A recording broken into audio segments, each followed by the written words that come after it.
So today we're looking at what we need for a good ending in a coaching conversation. We've already looked at beginnings and now we're going to look at endings, and they're linked because the better the beginning, the better the ending. The more that we've got a clear contract and a clear sense of where are we going, what are we trying to achieve, the easier it is then to evaluate and to sort of measure the progress and to monitor the progress, where we are, where we've got to by the time we get to the end. So the 4 things that a good ending needs are getting to the point, counting down to the finish line, keeping the client in the driver's seat, and serving the client's priorities. So I think we're all probably on the same page in believing that by the end of the coaching session, we want to have kept the client in the driving seat and feeling in control. We want to have summarised the learning and the insights that have come from the session, and we ideally would like an agreed action plan. It may be that their actions are that they need to go in, think about this more and develop it, but there's a sense of what are we going to do about the insights that we've generated. By the end of the conversation, we want to have funneled down the conversation towards a commitment.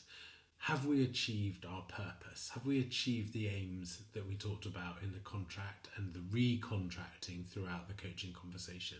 What do they want to do with these new insights? Where do they want to focus their attention?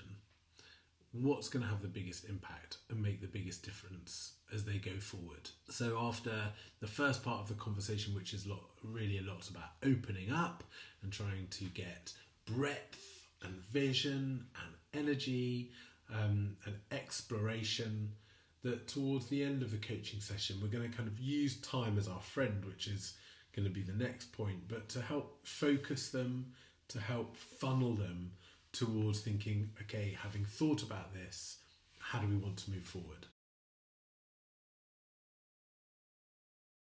Thinking about that funneling process, thinking about that way of trying to provoke them to move forward. As you probably have found, deadlines can be very helpful. Actually, they can be energizing. I know I certainly get a lot more done as I'm approaching a deadline. Actually, time and running out of time can unlock energy. The second ingredient to create a really good ending is to start counting down towards the finish line. Keep raising visibility and awareness that that time is moving forward, that the finish line is approaching, and so what do you want to do with the rest of the time? Remember, we've got that great expression about right sizing the question for the amount of time that you have, and there are different ways to keep raising the visibility of that along the way. So for example, where do you want to get to in the next 30 minutes, we could say? Or what do you most want to achieve in the next 20 minutes? Which bit of this is most important to think about in the next 10 minutes? Is there anything else that's needed from the last 5 minutes? Does this seem like a good place to finish? Instead of taking control over the process, we're inviting the client to take control and responsibility for the process, to prioritize, and actually helping the client prioritize, I think, is one of the key aims that needs to happen towards the end of a coaching conversation. Sometimes coaches can be apologetic about time and say things like, I'm afraid we're nearly out of time, which kind of communicates as a slight sort of scarcity mindset, the idea that there's not enough time to be given to the client.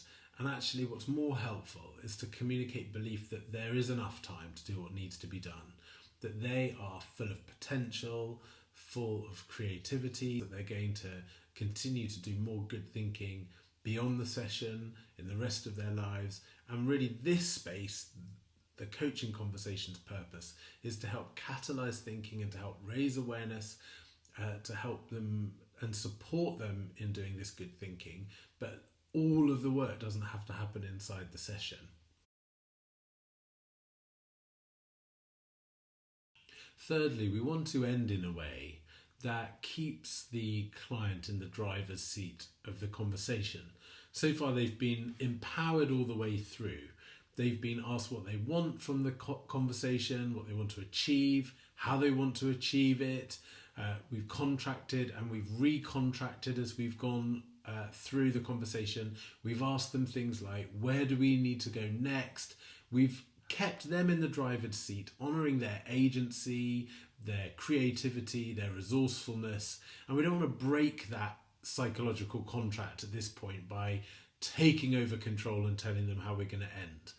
And a really sort of effective, meaningful, fruitful way of doing that is after we've counted down so that they've got a sense of how much time they have left to play with, is to ask them to sum up what are the key takeaways from the conversation. I often notice coaches moving into do the summary and say, well, this is where we've been, this is what we've done.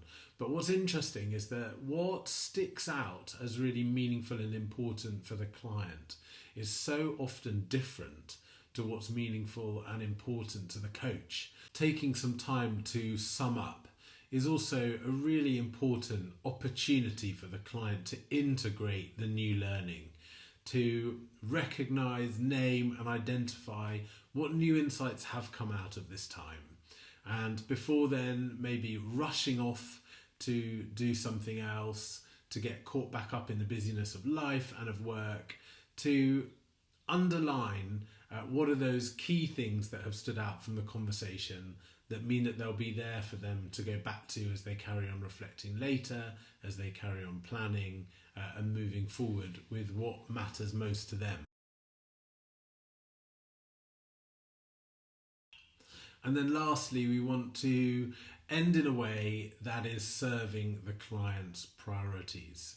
So we've talked over the different weeks of the course that actually we're all different, we've got different strengths, we've got different biases, but really what are their priorities? How are they looking to flex and stretch in order to move forward, to take action, to achieve their goals?